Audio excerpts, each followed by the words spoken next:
In this video, I'm going to show you how to fix bink2w64.dll missing error. So first, go to cmd, run as administrator. Now here, you want to write the following command: dism/online/cleanup image, restore health, and then press enter. And then sfc/scan now.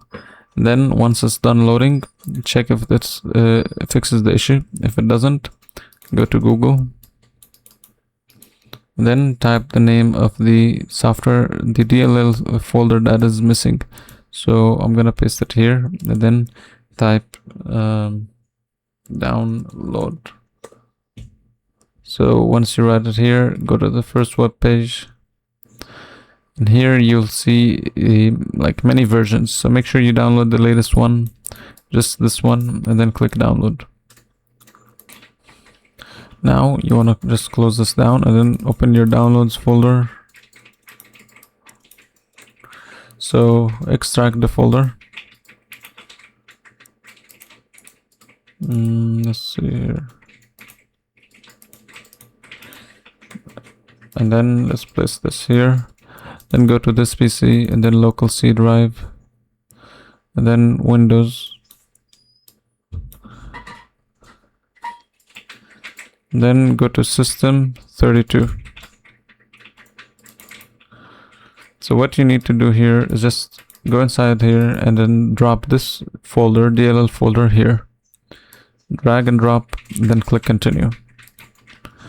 Now if you're using a Windows 64-bit, then you just need to do this. And if you're using a 32-bit computer, then you're gonna have, if you're using a 64-bit computer, then you'll have to drop this in this folder and this folder. So you'll go here as well, and then just drop it like inside this main folder, and then click continue.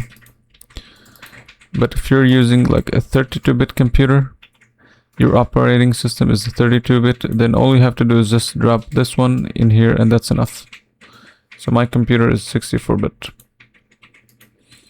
Once you do this, this should fix the issue. If it doesn't, then you might just have to download the Microsoft package. So you can go here and type C++ redistributable. So let me just type the whole thing: Visual C++. And then go to the latest version, then download both 64-bit and then 32-bit. Install both the installers. Once you install both of them, this should basically fix the issue.